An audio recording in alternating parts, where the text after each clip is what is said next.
I'm gonna say it again. Like again, I like. I think we all. If you a hip hop nigga, you like the Clips, right? But we can recognize what tier someone is on. These niggas. I remember. Like I think I was watching an interview back in the day. I remember them saying like how much they can get for a show, and the number back then was like a respectable number, but it wasn't a high number. It wasn't the number that like that bigger acts get. I think they said like yo the Clips can get 10,000. This is like back in the 2010s or somewhere around that time, because it was understood that you don't have no big fan base, which is fine. You don't make that kind of music, but again, black people love to put niggas at the bottom on par with niggas at the top because y'all hate the idea of having a ceiling or having to respect this is my ceiling. This is as far as I can go, or this is where I am right now. I call it the house guest complex. If you ever seen the Sinbad movie, The House Guest, right? The whole movie's about Sinbad getting over and finessing a white dude that he don't know into thinking that he's his childhood friend, and he winds up being able to hide out this dude's house, and then hijinks ensue because he's hiding out from like some dangerous people.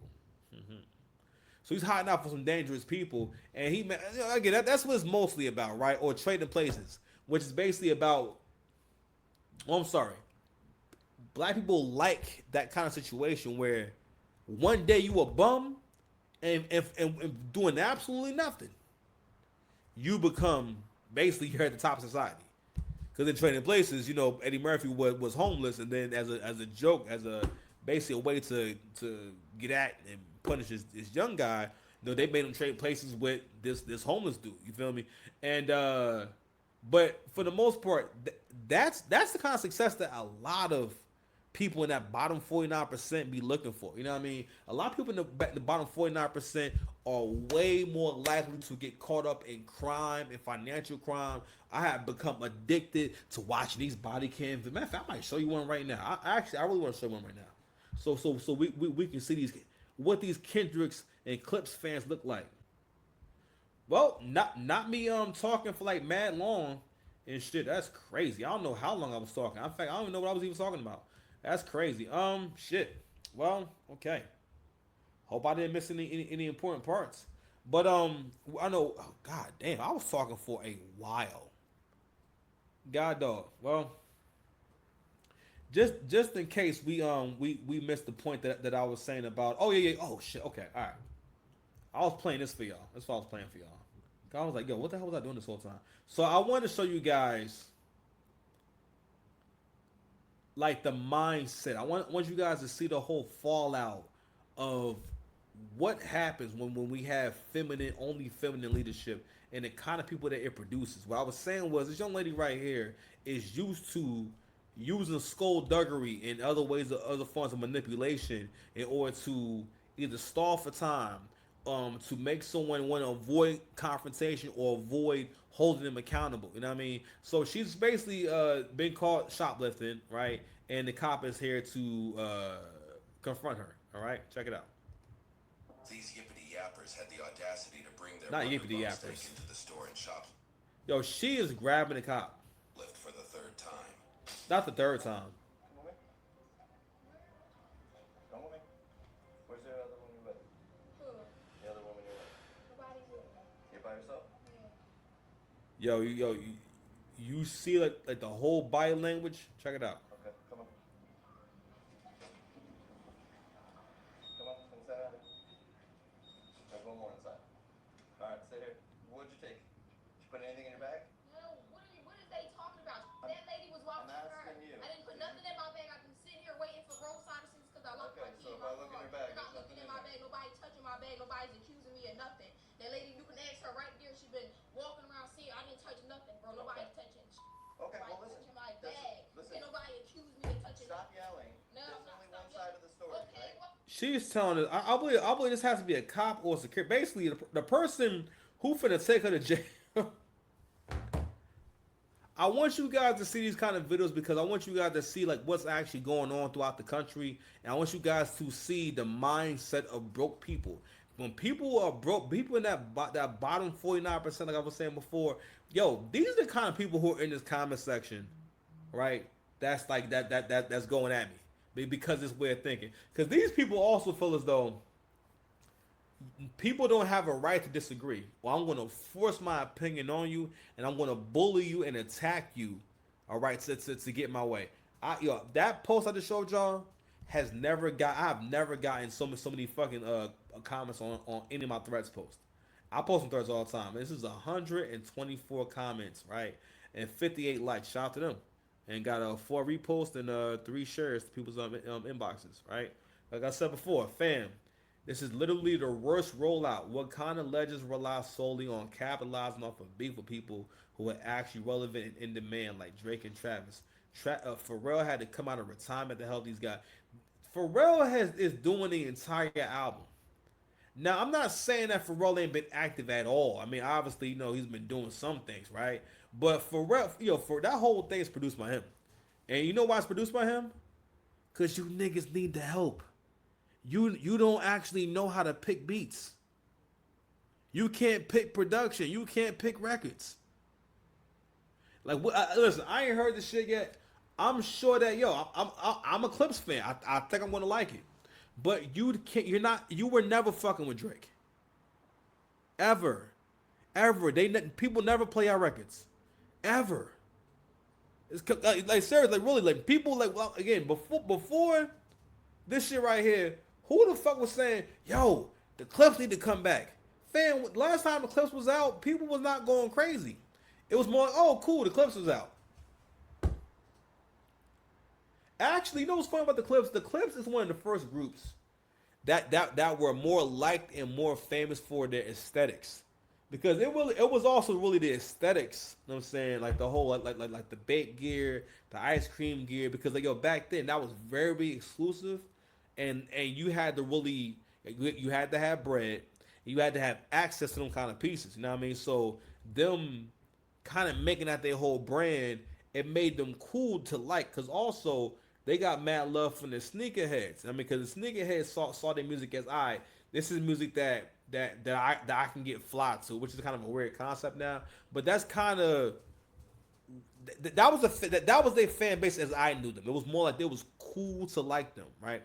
Because again, even when they had their biggest record, Grinding, and again, I like Grinding, but I'm like, I liked it because it was a dope beat. Grinding is not a good record, and Grinding is on. I think again, if you had to ask someone who's a casual hip hop fan that's actually in our age range, I'm not sure they can give you 5 Clipse songs. I mean, I can give it to. I mean, I feel like that you would know. Like, I love the song Champion. All right, of course, Grinding. I like I'm Not You off the first album. I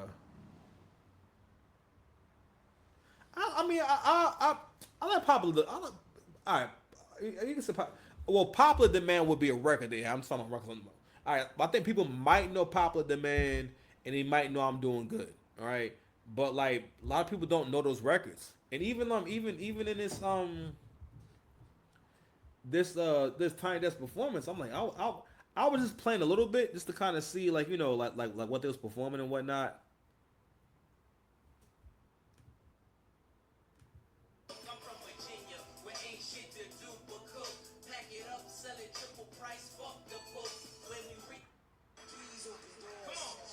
So I know people. I know that one. Okay, here we go.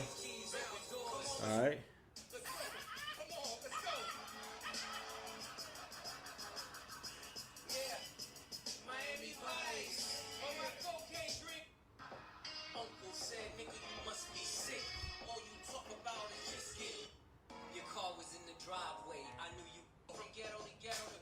All right, go grind. All right, boom.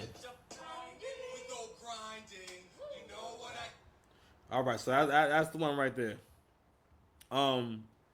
Someone said, "What's the name of the first 4 slides?" And I remember because they did songs for the new album too, but that's what I'm saying. Like like real talk. Just like Kendrick, right? The Clipse don't have the catalog that you think they have. And I ain't gonna lie, this setting right here, I bought it up because I'm like, real talk. I don't think they look bad at all, but like someone did make a good point about why they sitting down.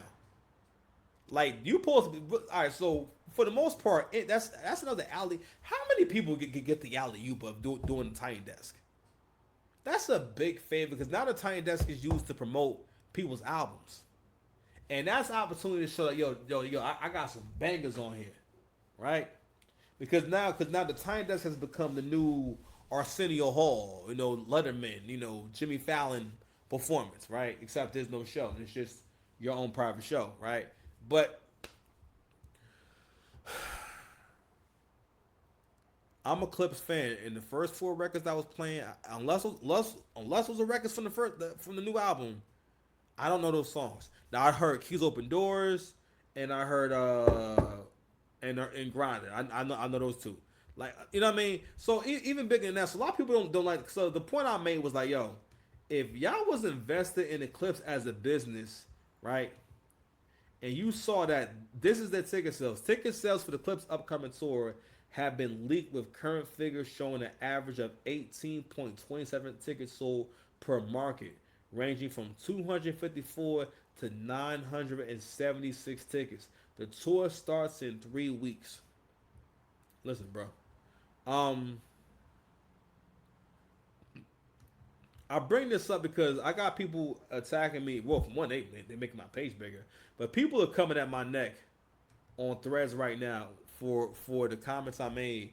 And I say, yo, if you were a business, so someone brought up that Jay-Z invested in them. Nigga, Jay-Z invested in them out of that was charity. I swear, like y'all know how to see the negative nuances and things if it's someone you don't like. Yeah, I mean, no, you can see that. No, nigga, Jay-Z gave you a bailout. Jay-Z decided to help you out. Because if not, you be asked out. They talking about them buying themselves out that deal. And that fact, your original story, and let's go back to your rollout too. Your original story, you didn't go viral because niggas heard this record and people were just excited about the record. And you're talking about just the journey of the record. And I'm sure they talked about that too in interviews. But when we see you, right, in public, and they hand you the mic, this is what you're doing. So,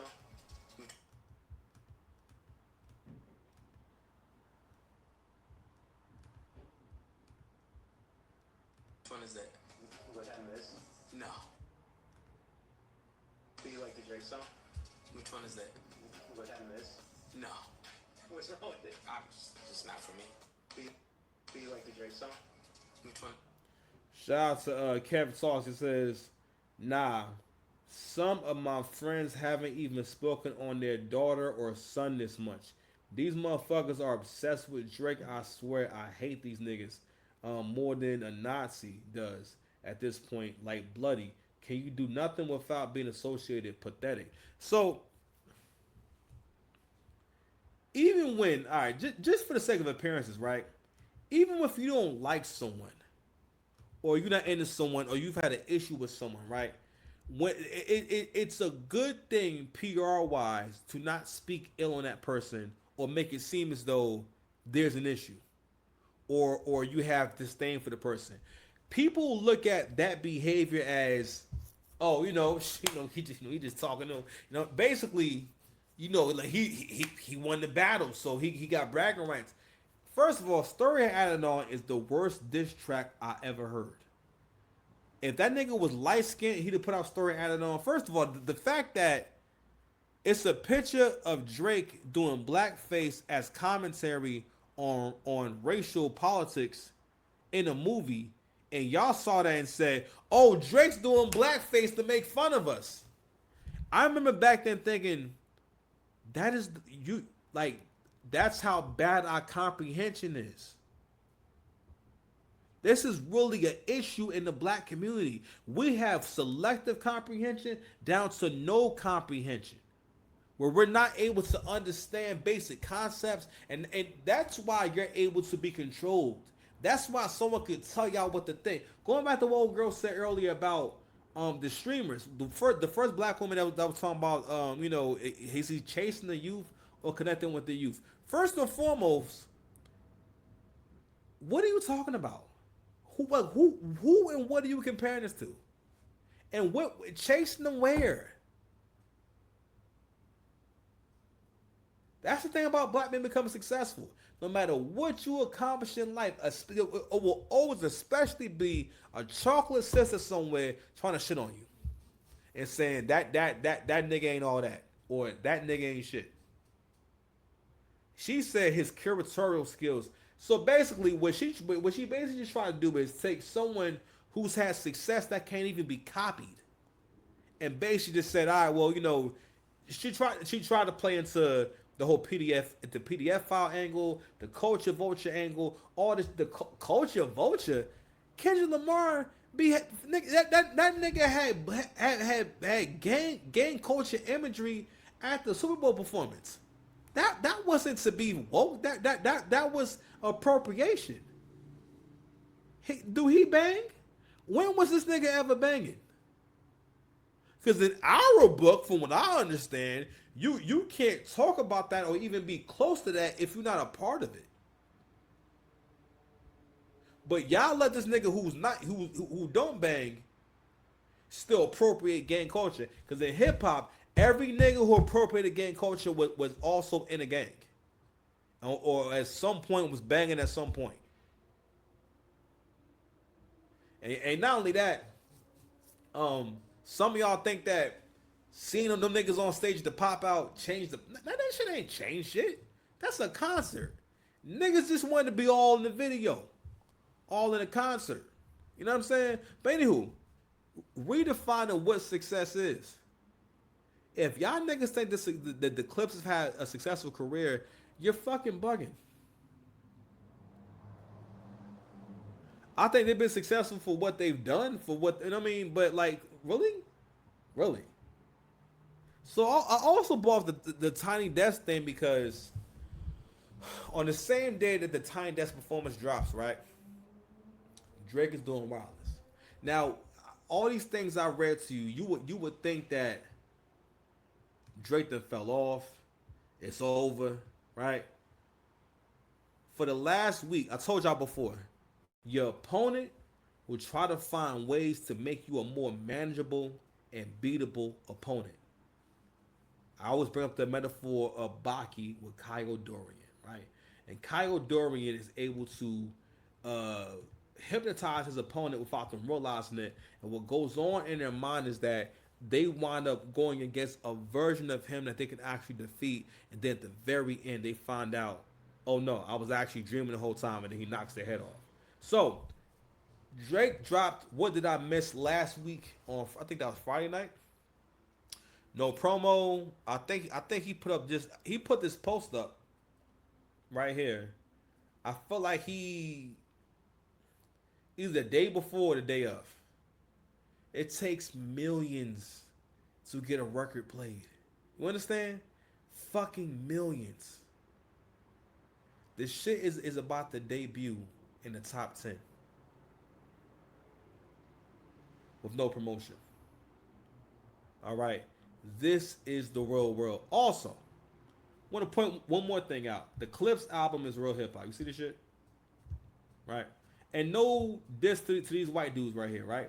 But these dudes, I only know two of them, so I'm assuming the other two are also supporters of hip hop and whatnot. But white Jewish people or white folks in general who like hip hop have this this ally type of attitude. You know what I mean? Because that's kind of what they do. It's like, all right, well, I'm not, because they're not really a part of our culture. So in their mind, they feel like, all right, well, I'm Jamal's friend, and Jamal says that Drake is half white, even though I'm white. But Drake being half white now is a problem for the community. So therefore, I'm going to jump in this fight as an ally to my friend Keith.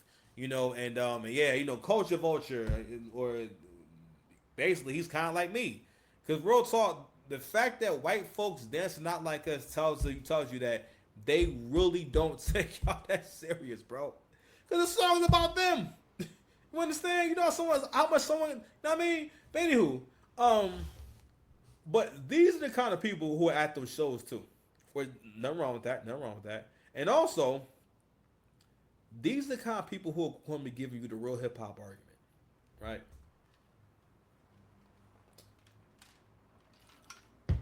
At that point, I have to question what things really are if you had to put caveats on shit. when music is good, you can just say the Clipse album is out.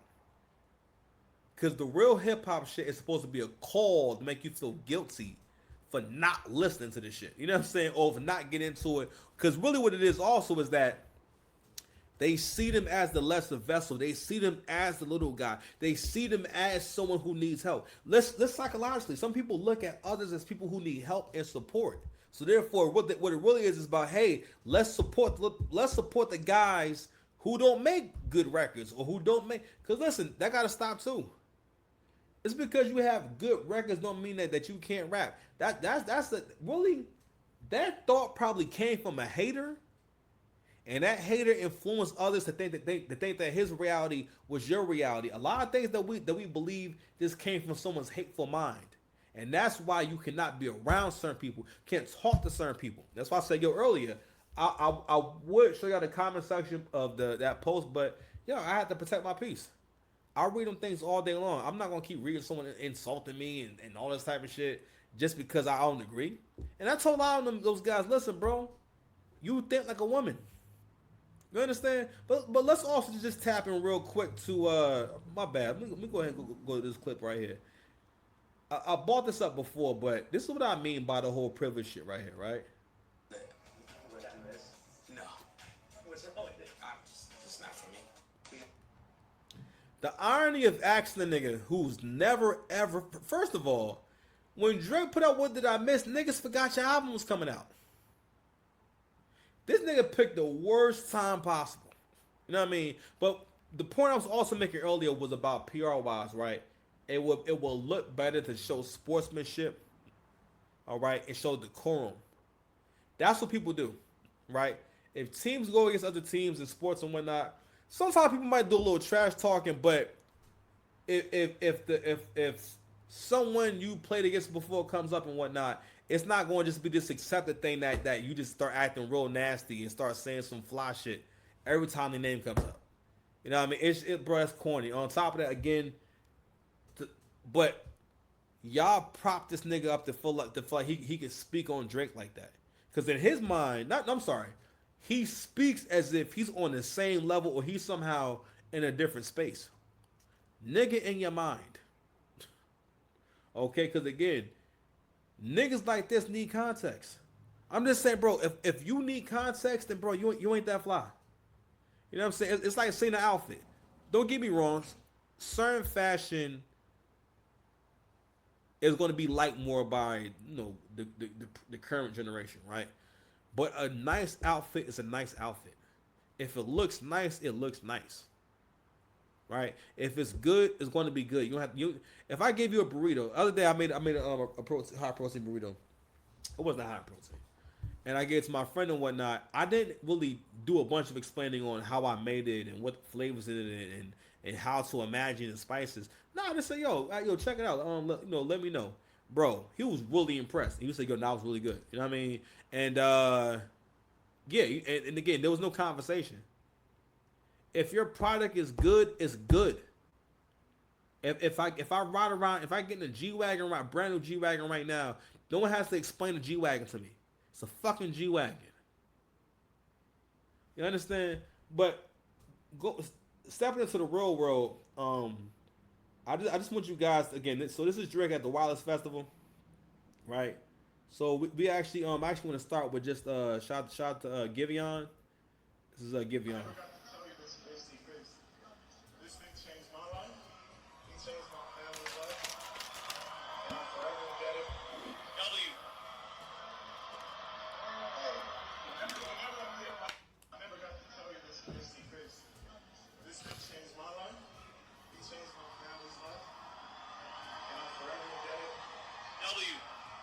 So Drake put Giveon on the Chicago Freestyle on the track back in 2020. I believe it's called I think it's called Scary Hours. I forget.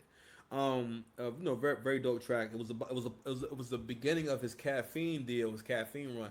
So Drake has so many fucking contributions that they can't even be listed. I forgot the first time I heard Giveon was on Drake's album. I forgot all about that shit. That's crazy. And somebody else also wrote in the comment section, Kendrick said those same words, and he did. So I've used that clip, and I had to take it out of my video because it's copyrighted content. You know what I mean? Probably because they don't want that shit being shared on YouTube. All right, because again, yo, Kendrick is really protected by the powers that be, bro. Like for real, right? But this is reality. I want you guys. I want to just take you guys through just a little trip in reality.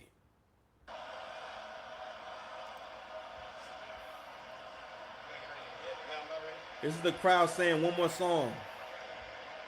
Saying, nah, bro, you can't go. So right now it's being streamed.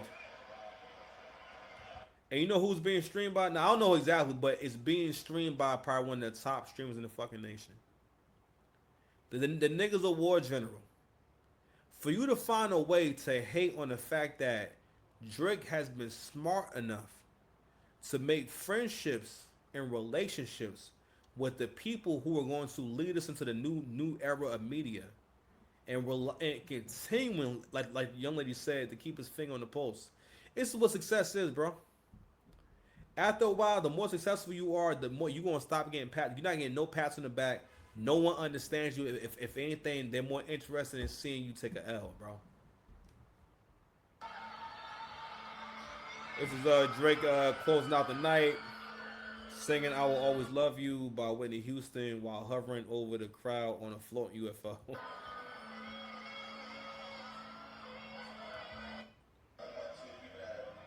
there in my career since day one. All you beautiful fans, all you beautiful people that support me. Drake gives a speech to the crowd at Wireless to perform Nokia for the first time. Propped up by you, genuinely. Nothing without you. I don't want to go into like a long-winded speech, but I do want you to understand that I realize now more than ever, trust me, that to look at a crowd like this, I see all these people in the front, but just to look back and just see the sea of people, endless faces,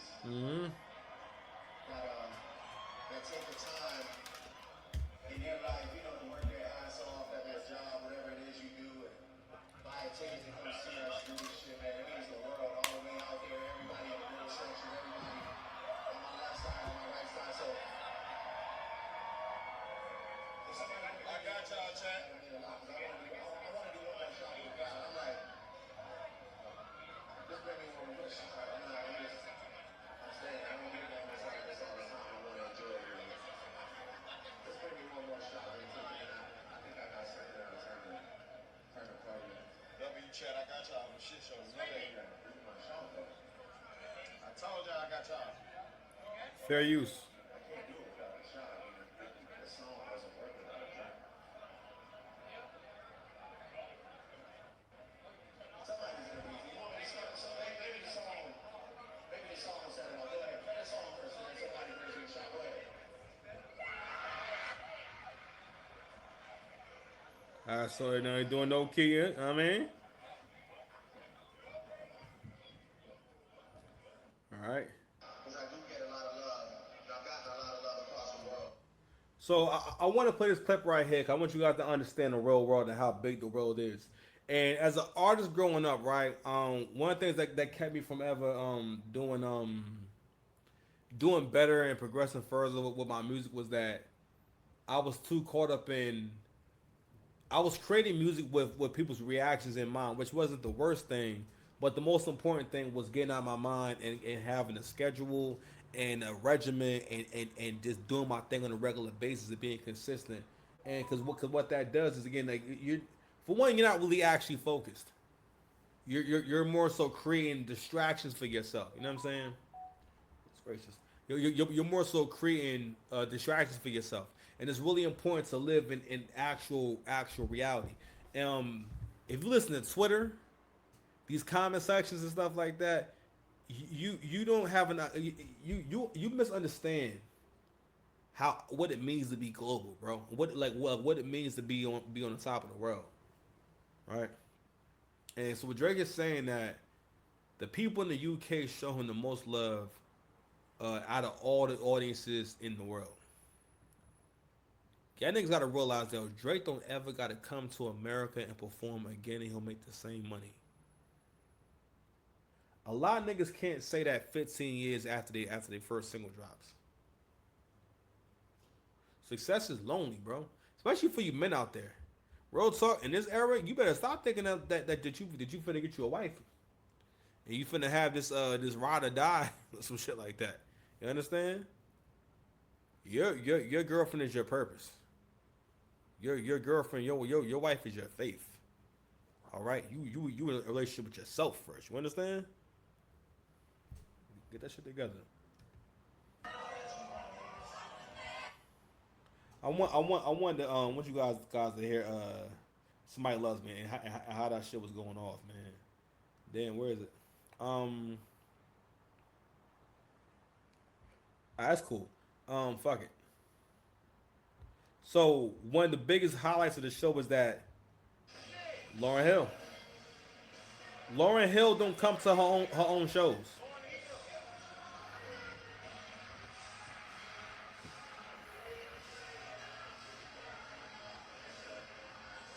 Lauren Hill don't come out to her own shows. My nigga got Lauren Hill at the show to do that for what?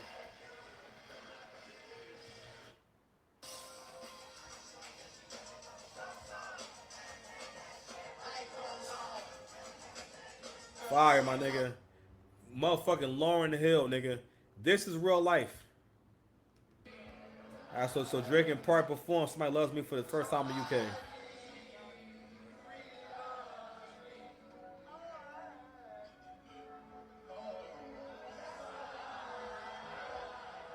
Fair use.